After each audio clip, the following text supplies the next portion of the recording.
mag-umpisa tayo, Miss Annie, Miss Jackie, sa komunikasyon. Kasi ito yung mga tinatawag na articulated competencies. Hindi masyadong nakikita ng tao kung ano yung nasa loob niya. Hindi na talaga nakikita. Hindi rin nila naririnig kung ano yung mga iniisip natin. Pero once nagsalita tayo, ano ba, klaro ba yung mensahe natin? May tinutumbok ba tayo? Alam ba natin kung bakit tayo nandun? Hindi lang yung mema. Kundi may maganda ka bang intensyon? Kasi kung hindi maganda intensyon mo, sasabihin mo, wag mo munang ituloy. I will always say that communication is a gift.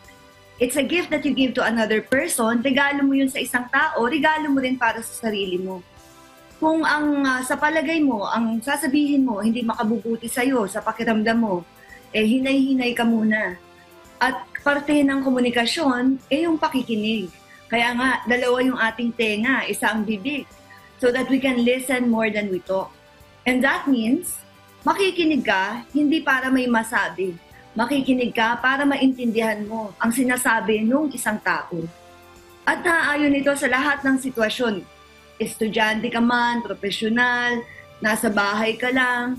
Ang tinatawag natin social graces and etiquette, nagiging masyadong technical kasi unang naririnig natin, proper handshake, sa elevator, hintayin mo muna silang lumabas bago ka pumasok. Pero sa lahat ng pagkakataon, nakikipag-communicate tayo. So,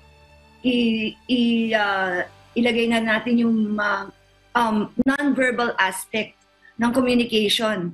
Dapat maganda yung pinakikita mo dahil regalo mo nga yung komunikasyon mo sa ibang tao bago ka pang magsalita. Dapat masigla ang iyong itsura, nakangiti ka, pero naaayon din naman sa okasyon. Kunyari may malungkot, hindi mo na mangingitian yun. Kaya importante ang sensibilidad. Alam mo yung gagawin mo, pero alam mo rin yung kinalalagyan ng mga taong kasalamuha mo. And this is where we can discuss as well the practice of empathy. Yung tamang pakikipagkapwa-tao, kung ikaw ang nasa lugar nila. Ano yung gusto mong marinig? Ano yung gusto mong maramdaman? And thus, when we talk about professionalism, maintaining professionalism, minsan may isip natin, para namang napakababaw nito.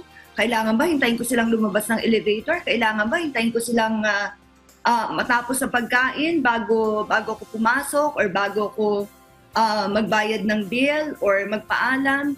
So, it all boils down to our ability to sense kung ano yung tama sa pakiramdam ng ibang tao.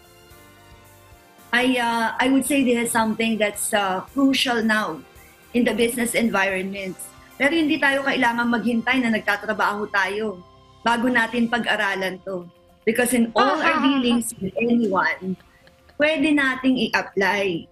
Kahit bumibili ka ng fishball dyan sa tabi-tabi o tumatawad ka dyan sa palengke, dapat respeto para sa ibang tao, respeto para sa sarili mo.